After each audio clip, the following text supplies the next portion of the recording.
Allez, maintenant. Non. Maintenant. Non. Maintenant. Non. Allez, maintenant. Non. Maintenant. Non. Bon, maintenant.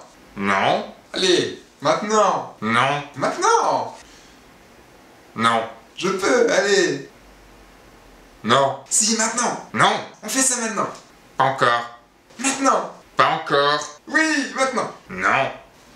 Maintenant. Ok, vas-y maintenant. C'est vrai. Ouais. Trop bien.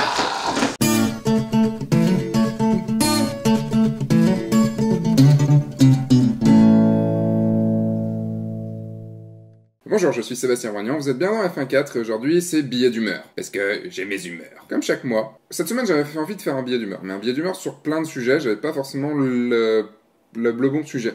Et la semaine dernière, suite à quelques discussions, suite au fait qu'il y a quelques connaissances qui ont déposé leur numéro de tirette, qui ont pris leur numéro de tirette, alors que ça faisait que quelques mois qu'ils étaient en train de pratiquer la photo, ça fait quelques mois qu'ils ont commencé la photo, j'ai eu des grosses discussions avec certains d'entre eux, et je vais vous en faire profiter dans ce billet d'humeur, bande de chanceux. Alors oui, gagner de l'argent grâce à notre passion est un rêve. J'en ai parlé assez souvent dans d'autres émissions, dans d'autres billets d'humeur. Alors forcément, dès qu'un proche ou même un inconnu nous dit J'adore tes photos, tu fais mon mariage? eh ben on se dit Chouette. Trop bien.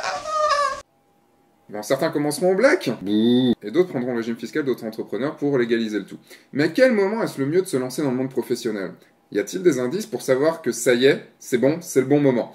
Je vais tenter d'y répondre et vous donner mon point de vue, et je vais finir par vous décrire mon parcours professionnel pour vous dire un petit peu comment ça s'est passé, surtout pour vous donner mes ressentis par rapport à ça, et ce que je peux dire quelques années plus tard. Mais tout d'abord, qu'est-ce qu'un photographe professionnel? Ma réponse la plus évidente à cette question, c'est quelqu'un qui a un numéro de tirette. Bah oui, être professionnel ne veut pas en premier lieu dire qu'on fait de la qualité. Être un professionnel, c'est être une entreprise, ou autre régime, et donc être au clair envers l'État. Oui, vous m'avez bien compris, c'est payer l'URSSAF, payer la CIPAF, payer la RSI, payer les impôts, payer, payer.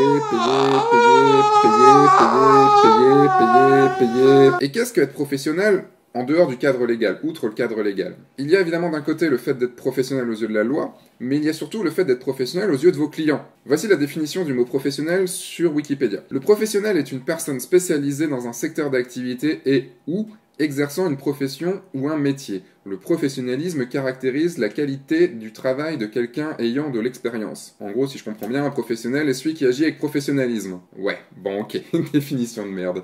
Passons à la définition du professionnalisme. Qualité de quelqu'un qui exerce une activité avec une grande compétence. Avec une grande compétence. Qu'est-ce qu'une compétence? Ouais, c'est toi le compétent.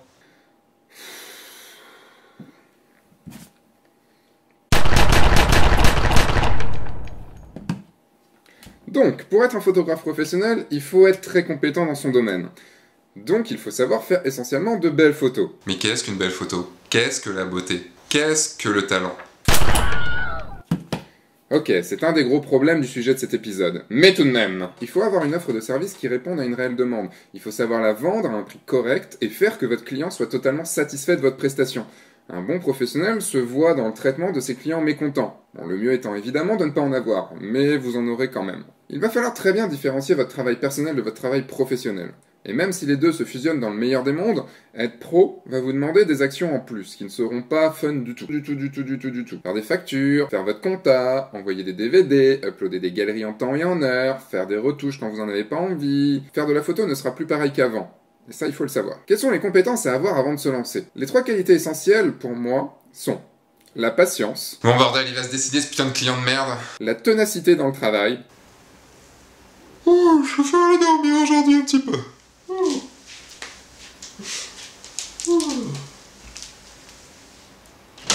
et l'envie profonde de réussir. Je vais tous les niquer.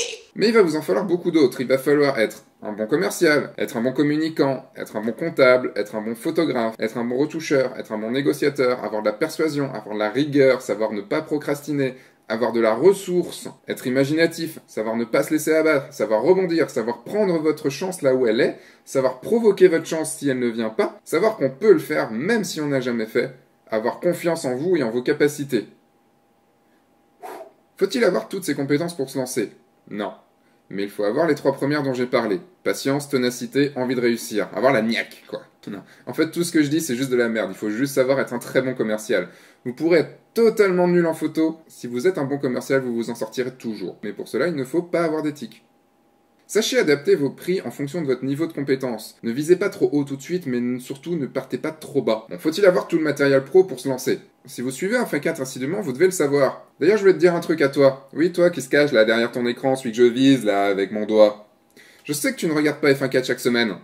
J'ai des stats très précises. Tu as intérêt à revenir dans le droit chemin, mon petit. Sinon, je vais te lancer un sort et tu vas commencer à faire de mauvaises photos. Vous n'êtes pas obligé d'avoir le dernier gros réflexe pour faire de bonnes photos. Mais bien sûr, si vous arrivez avec un appareil tout pourri sur vos prestations, vous serez beaucoup moins crédible. Surtout si vous êtes jeune. Vous n'êtes pas obligé non plus de vous lancer dans la photo de studio où là où il vous faudra un bon gros matos qui coûte de la peau du cul.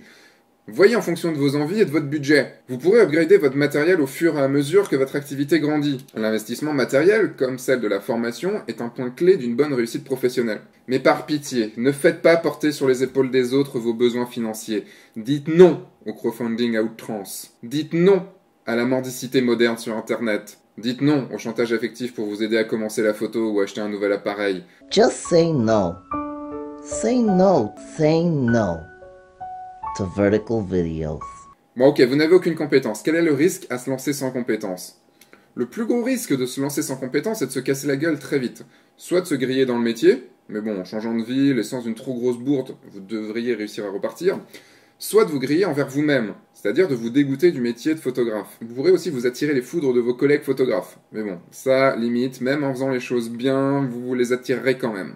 Donc c'est pas très grave. Vous voulez vous lancer très tôt, vendre des prestations de mariage par exemple, mais vous n'avez pas de book. Et ce n'est pas un super bon point. Vous allez avoir beaucoup de mal à vendre une prestation sans montrer que vous savez déjà le faire.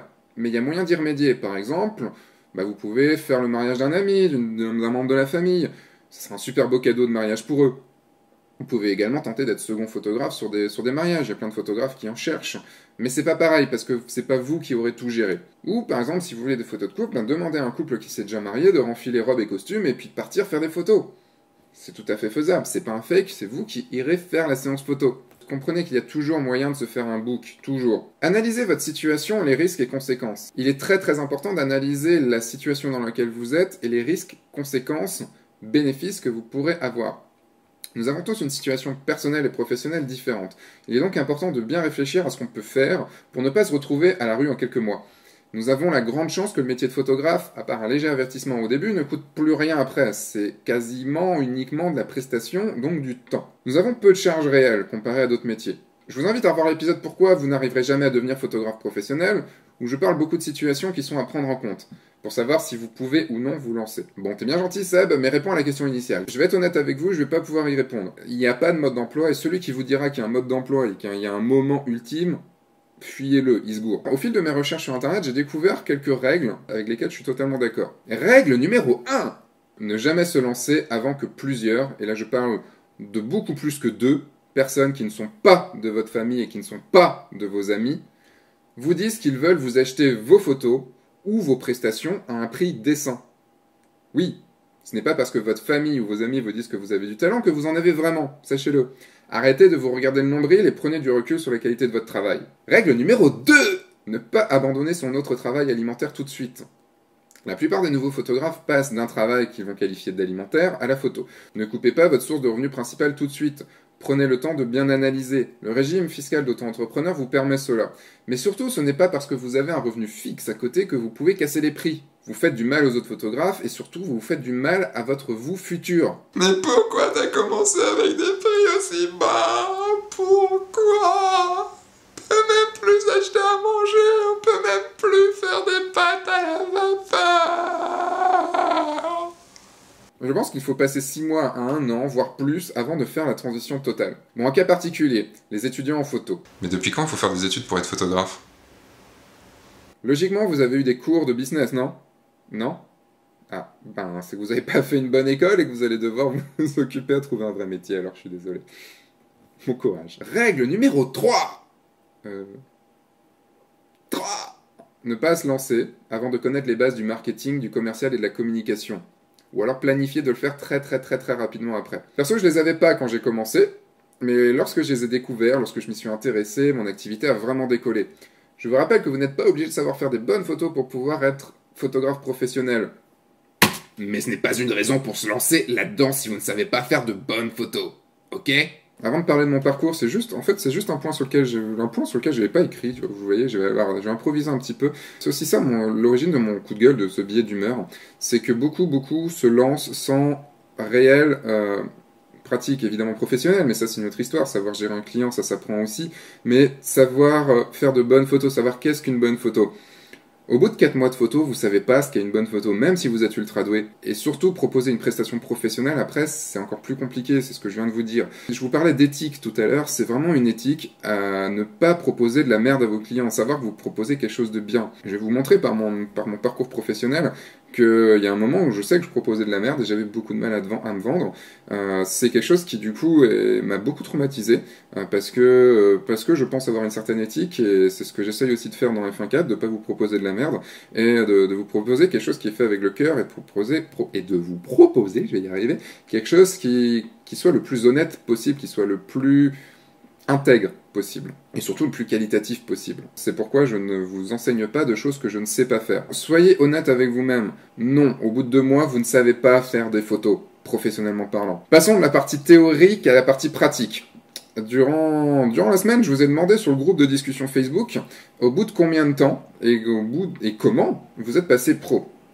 J'ai donc recueilli plein de témoignages que vous pourrez lire sur la page de l'épisode sur le site de F1.4. J'ai pas pu les lire ici parce qu'il y en avait beaucoup trop. Puis ça vous fera une bonne raison d'aller sur le site. Parce que le site il est tout nouveau tout bas. Donc je vais maintenant vous parler de l'expérience de celui que je connais le mieux, c'est-à-dire moi-même. Vous savez, je suis égocentrique donc je sais parler de moi-même, j'adore parler de moi-même. Voici l'histoire de comment je suis devenu photographe professionnel. En sortant de mes études d'infographie 3D à l'ESRA Rennes, j'ai renoncé à mon rêve d'enfant, c'est-à-dire travailler dans les effets spéciaux. J'avais compris que c'était un travail à la chaîne et qu'il fallait que je parte à Paris ou à Londres. À l'époque, j'étais amoureux et je voulais rester à Rennes. Ouais. Alors à Rennes, il n'y a pas de boîte d'effets spéciaux. Enfin, il n'y en avait pas à l'époque. Et la seule façon de trouver du travail en 3D, c'était de devenir perspectiviste dans l'immobilier. Je n'y connaissais absolument rien, mais j'ai trouvé un emploi chez un architecte. J'ai signé un CDD d'1 an, et j'ai tout découvert de ce métier. J'ai appris à lire des plans, j'ai appris Photoshop par moi-même, j'ai appris à réaliser une perspective du début à la fin. Le statut d'employé me donnant mal au ventre chaque jour, de plus en plus, même si j'étais dans une bonne boîte, j'ai décidé de refuser le CDI qui venait après pour me lancer à mon compte. Nous étions en décembre 2005, et j'avais 22 ans. Je ne savais réellement pas ce que je faisais à l'époque, mais bon. Je ne pouvais juste pas faire autrement, c'était comme ça, il fallait que je me l'avoue. Il faut savoir aussi que j'étais également une merde en 3D, et en perspective. Mais il fallait que je m'en sorte. J'ai pris mon courage à 2 mains et j'ai été démarché. J'ai décroché quelques boulots par-ci par-là, et je travaillais aussi avec mon ancien employeur. Je me suis retrouvé devant des architectes de 30 ans, voire 40 ans de métier, moi qui n'avais que 23 ans. Il fallait que je fasse sûr de moi. Et quand on me renvoyait toutes mes erreurs dans ma gueule, toutes mes erreurs de débutant, c'était vraiment pas facile de se relever, mais je me suis relevé. J'ai réussi à grappiller des clients, à m'améliorer, à trouver de gros contrats, mais je n'aimais pas ce que je faisais. Et je n'aimais pas la qualité de mon travail. Et surtout, je n'en étais pas fier du tout. Alors allez vous lever tous les matins pour vendre quelque chose dont vous n'êtes pas fier, surtout si vous n'aimez pas le démarchage, ça va être super compliqué. Puis j'ai une éthique, comme je vous disais, je ne veux pas vendre de la merde. Lorsque j'ai lancé mon activité, j'ai acheté un réflexe, un Canon 350D. J'ai commencé à faire de la photo et à m'amuser. Ça a mis du temps, mais j'ai commencé à aimer mes photos. Un ami m'a proposé de faire son mariage. J'ai dit ok, ne sachant pas trop, ça a été assez difficile parce qu'en plus je devais filmer. Mais j'ai encore quelques clichés que j'aime beaucoup de ce mariage-là. Et je me suis également essayé à toutes sortes de photos, paysages, urbains, concerts, portraits, reportages, plein d'autres choses. En 2008 arrive la crise. Mon activité coule totalement. Je ne travaille pas pendant 6 mois. Mes dettes s'accumulent. Je suis obligé de faire un emprunt pour pouvoir payer mes charges. Et je songe même à revendre mon appartement que je venais d'acheter quelques mois avant. Et comme je disais à une amie à ce moment-là, je n'ai pas les moyens d'être salarié. Oui, parce que j'avais 1200 € de remboursement mensuel, donc il fallait que je trouve un boulot qui soit très bien payé pour pouvoir m'en sortir. Arrive l'été 2009. Je commence à tenter de proposer des prestations de mariage. Je me dis qu'il y a un peu d'argent à faire avec, vu que le métier promoteur archi est au point mort totalement. Je m'y prends trop tard, je réussirai à signer que pour 2010. Mais un ami me propose de remplacer un photographe pour faire des photos d'objets. Un photographe qui fait du très mauvais travail. Je n'ai jamais fait ça, mais j'accepte. Je me dis que c'est un bon challenge. Je passe 2 jours à photographier des objets dans un centre commercial, et même si c'est chiant à faire, je suis heureux. J'ai gagné 900 € hors taxe en 2 jours, 450 € par jour, pour bosser, 9 heures. Ouais, 9 heures, on va dire, de 10h à 19h. Je me rappellerai toute ma vie du retour en voiture, c'était absolument... J'étais en train de... Bon, c'était en plein été, les fenêtres bien ouvertes, il faisait chaud, et il y avait la radio, il y avait Bohemian Rhapsody de Queen qui passait, et j'étais en train de chanter à fond en bougeant la tête. Oh, mamma mia, mamma mia, mamma mia, let me go. Beelzebub has 'cause the devil put aside for me, for me, for me.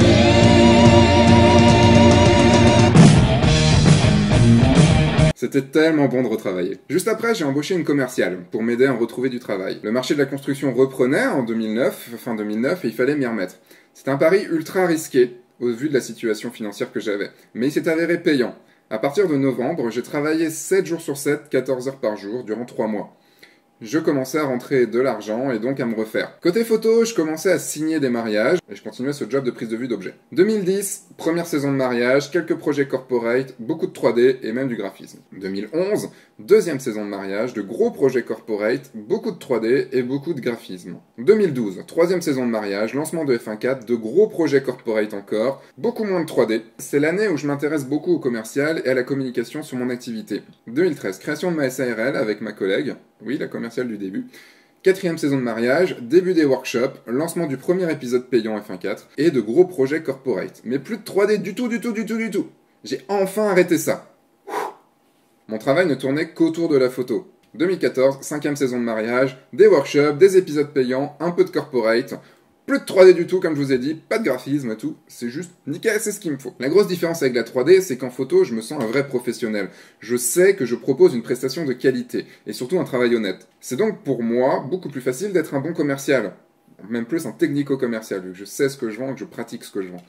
Je sais ce que je vends, et je sais que je vais faire plaisir à mes clients. Je peux les inciter à payer un peu plus cher que leur budget initial sans me sentir mal, car je sais que c'est mieux pour eux, et aussi mieux pour moi. J'ai aussi enlevé le démarchage actif de ma façon de travailler, de ma façon de trouver des clients. Je ne supportais de toute façon pas cette partie, je déteste le téléphone. Par contre, j'ai travaillé à fond mon site, mon Facebook, pour que ce soit du démarchage passif. C'est-à-dire que les clients me trouvent et me contactent d'eux-mêmes. C'est juste génial. Il m'aura fallu 4 ans pour faire cette transition de mon ancien travail de 3D à celui de photographe. Bon, il est vrai que j'avais déjà mon statut à la base d'indépendant.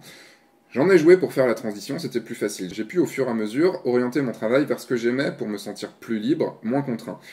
Il y a toujours plein de choses que je déteste faire, mais je suis content de mon travail au final. Quand je vois le résultat final, j'en suis content. J'aurais mis un peu de temps, j'aurais travaillé énormément. J'ai dû prendre 3 semaines de vacances en 5 ans. Ce qui fait un peu pas beaucoup. Mais j'y suis arrivé. Enfin, j'y suis arrivé. Je suis conscient que tout peut s'arrêter du jour au lendemain si je fais pas les bonnes choses. Mais je tiens mon activité depuis maintenant 8 ans, c'est que maintenant, elle est à peu près pérenne. Une des grosses choses à savoir, c'est de savoir anticiper pour savoir là où on va. Bon, merci d'avoir écouté ma biographie. J'espère que ce retour d'expérience vous aura donné quelques indices. Je vais vous faire une petite conclusion et après dodo. Il y a maman ou votre femme là qui est derrière et je crois qu'elle n'est pas contente que vous restiez trop m'écouter. Bon, après, si j'étais une bonasse, peut-être que ça serait encore moins bien pour elle.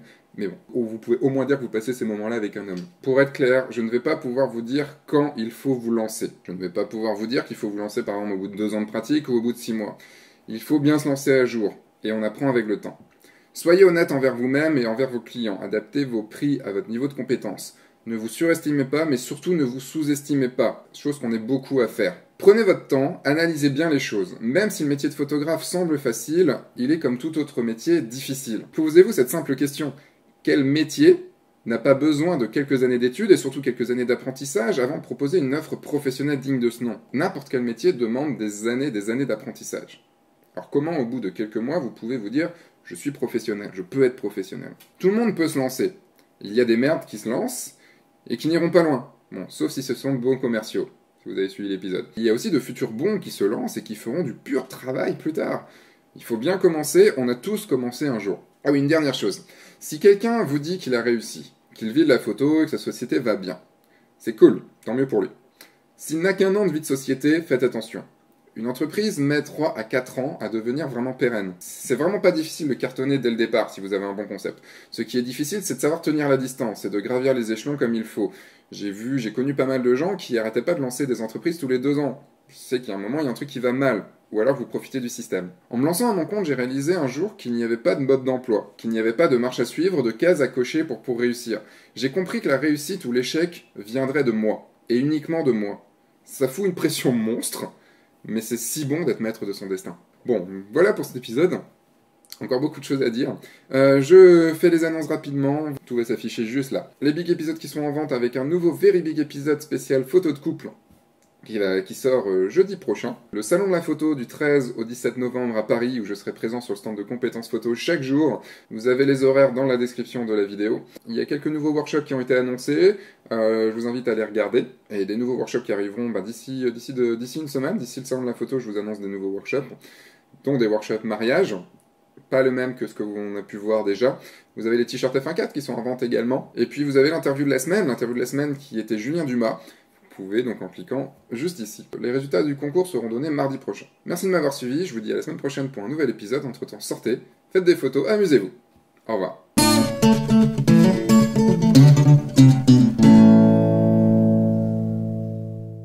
J'aimerais dédier ce premier épisode à tous ceux d'entre vous qui avaient pensé un jour à devenir photographe professionnel, à vivre de la photo. Et pour en avoir discuté avec certains d'entre vous, je sais que vous y pensez.